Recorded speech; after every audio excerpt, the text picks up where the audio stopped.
बहुत बहुत स्वागत है। आज की वीडियो में बहुत ही महत्वपूर्ण जानकारियां निकल कर आ रही हैं। अगर आप किसी राज्य में फंसे हैं तो सरकार ने लिए है आपके लिए कुछ बड़े फैसले। जी हां दोस्तों, अब आपकी होगी घर वापसी। बस आपको करने होंगे कुछ ये काम।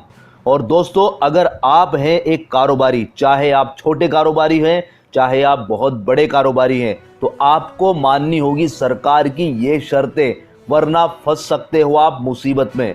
जी हाँ दोस्तों, अगर आपको है गुटखा खाने का शौक तो सावधान हो जाइएगा, हो सकती है जेल तक। जी हाँ दोस्तों, यहाँ पर एक साहब को गुटखा खाना पड़ गया महंगा। और इसी के साथ एक और बड़ी खबर मकान मालिक और किराएदार को लेकर, हो जाओ सावधान, क्योंकि अब नियमों में हो गया है बदलाव। खबरों में और भी है बहुत कुछ। अगर आप पहली बार हमारी वीडियो देख रहे हैं तो चैनल को सब्सक्राइब जरूर कर लीजिएगा। दोस्तों, आज से लॉकडाउन 3.0 स्टार्ट हो गया है। अब बात आ जाती है कि सरकार ने किन कारोबारों को छूट दे दी है आज से, और किन कारोबारों पर अभी तक भी प्रतिबंध जारी है। जी हाँ दोस्तों, कोरोना वायरस लॉकडाउन का दूसरा चरण खत्म होने के बाद आज से तीसरा चरण शुरू हो गया है। लेकिन यहीं पर सरकार ने कुछ बड़े फैसले लिए हैं। कुछ कारोबार को यहां पर पूरी तरीके से छूट मिल गई है, लेकिन कुछ पर अभी भी प्रतिबंध जारी है। तो यहां पर दोस्तों, दिल्ली सरकार ने दोनों चीजें बिल्कुल क्लियर कर दी, और जो दिल्ली सरकार ने किया है इसी तरीके से दूसरी राज्य सरकारों ने भी किया है। उन्हीं कारोबारों को लेके आगे कि इन कारोबार को कर सकते हैं और इनको नहीं कर सकते। तो यहां पर आज से दिल्ली में जो प्राइवेट और सरकारी दफ्तर हैं वो खुल रहे हैं। लेकिन यहाँ पर कंडीशन ये है कि जो 100 लोग हैं अगर किसी दफ्तर में, तो वहां पर 100 लोग नहीं, अब 33 लोग जो है दफ्तर में काम करने वाले हैं। जी हाँ दोस्तों, यहाँ पर आपके दफ्तर जो है अब आज से खुल जाएंगे। तो यहाँ पर जो लिस्ट जारी करी है कि इन कारोबारों को छूट मिलने वाली है, एक बात ये ध्यान रखेंगे, कंटेनमेंट जोन को छोड़कर, जो हॉट स्पॉट है उनको छोड़कर यहाँ ये सब जगह अप्लाई होगी। तो यहाँ पर बोला गया है कि प्राइवेट गाड़ियां जो है वो यहाँ पर अब चालू हो गई है, लेकिन उसके अंदर केवल 2 यात्री होंगे। जैसे कार को अगर हम देख ले तो पीछे कार में केवल 2 यात्री बैठे हुए होने चाहिए। इसी तरह से बाइक पे भी छूट मिली है, लेकिन केवल 1 आदमी ही बैठेगा। 2 आदमी अगर बैठे हैं तो फिर आप पर कार्रवाई हो सकती है।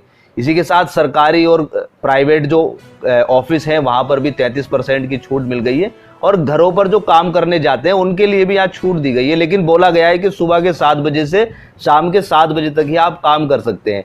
आईटी सेक्टर और आपके कॉल सेंटर में भी यहाँ पर छूट दी गई है 33% कर्मचारियों के साथ, और साथ में ही सोशल डिस्टेंसिंग मेंटेन करनी होगी। इसी के साथ गृह निर्माण, जो घर का काम करने वाले हैं, जो घर बनाने वाले, उनके लिए भी, मजदूरों के लिए भी यहाँ पर छूट दी गई है। और मोहल्ले के अंदर जो दुकानें हैं उनमें भी छूट दी गई है कि वो भी अब खुल सकती है। ई कॉमर्स जो है, ई कॉमर्स केवल जरूरी सामानों के लिए ही खुलेगा।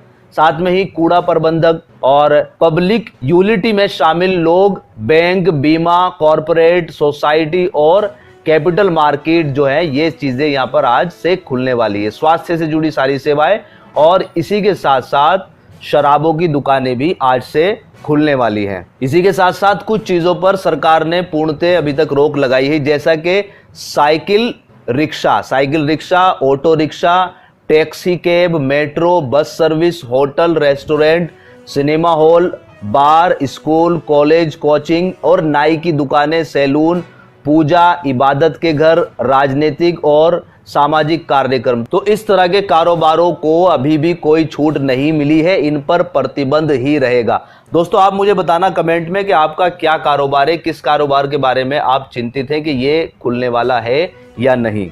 यहीं पर दोस्तों एक चीज और समझनी होगी आपको, दूसरे राज्य, हो सकता है आप दिल्ली के ना हो, दूसरे राज्य के हो, तो वहां भी कुछ इसी तरीके से अप्लाई हो रहा है। हाँ, आपको मैं बता देता हूं कि हरियाणा में जो डिसीजन लिया गया है वो ये है कि अगर ग्रीन जोन के अंदर हैं तो वहां पर आपको बसों की सर्विस भी देखने को मिलेगी, लेकिन अगर आप ग्रीन जोन के अंदर नहीं है, ऑरेंज में है, तो वहां बसों की सर्विस देखने को नहीं मिलेगी आपको। दोस्तों, इसी के साथ एक बड़ी खबर निकल कर आ रही है, जो स्पेशल ट्रेनें चलाई जा रही हैं मजदूरों के लिए, छात्रों के लिए, और जो लोग फंसे हुए हैं उन लोगों के लिए। अब सरकार उनसे किराया ले रही है।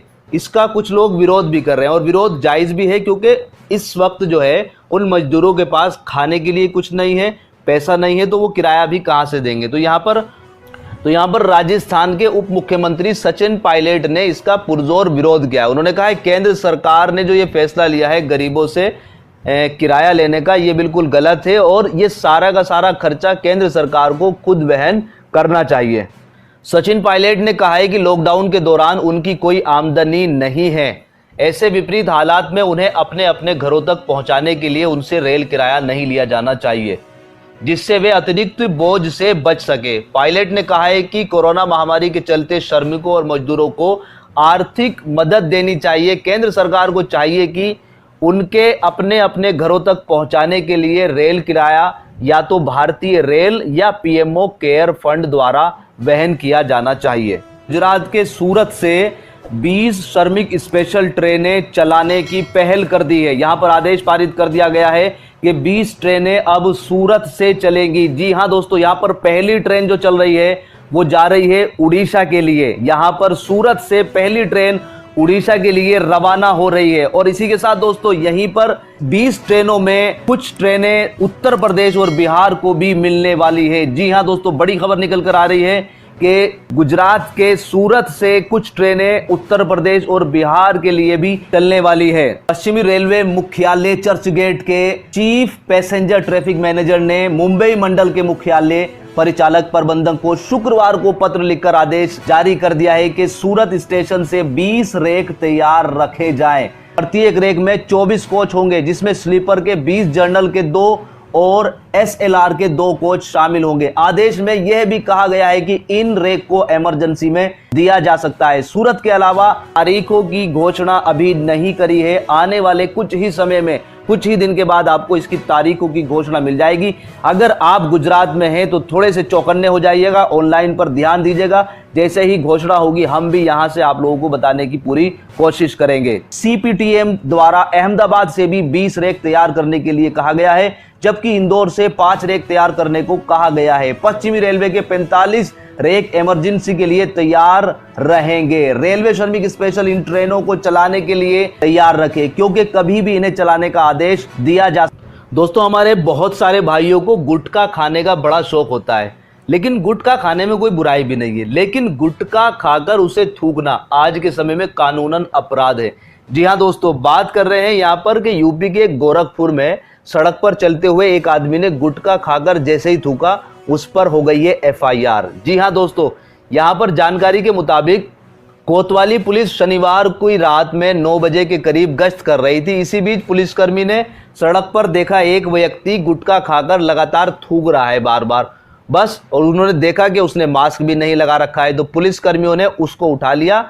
और प्रभारी निरीक्षक कोतवाली जयदीप वर्मा ने बताया कि उप निरीक्षक बिहारी सिंह यादव ने गुटखा खाकर सड़क पर थूकने वाले युवक के खिलाफ लॉकडाउन के उल्लंघन करने की कोशिश करी है और इन पर मुकदमा दर्ज कर लिया गया है। तो दोस्तों, जो भी गुटखा खाने वाले हैं जरा वो ध्यान से रहें कि भाई गुटखा खाकर अगर थूकें तो डस्टबिन का यूज करें, सड़क पर ऐसे ही थूकना शुरू ना कर दें, वरना आप पर एफआईआर हो सकती है। दोस्तों, लॉकडाउन में सरकार की तरफ से ऑर्डर आया था कि कोई भी मकान मालिक अपने किराएदार को किराए के लिए परेशान ना करे। अगर उसकी मर्जी है किराया देने की तो दे सकता है, आप जबरदस्ती किराया ना लें। तो दोस्तों, यहाँ पर तमिलनाडु में एक मकान मालिक ने किराए पर रह रहे किराएदार से जब किराए की सख्ती करी और वो किराएदार जो है ना उनको पैसे नहीं दे पाया, तो मकान मालिक ने किराए के मकान को खाली करा लिया। इसके बाद क्या हुआ, वो जानकारी जैसे ही प्रशासन को मिली, प्रशासन जो है ना हरकत में आया और मकान मालिक पर हो गई एफआईआर। अब दोस्तों, एफआईआर होने के बाद फिर क्या हुआ, मकान मालिक ने उन किराएदारों को कहा कि आप फिर दोबारा हमारे मकान में आकर रहो और जब तक भी लॉकडाउन चलेगा आपसे कोई भी किराया हम नहीं लेंगे।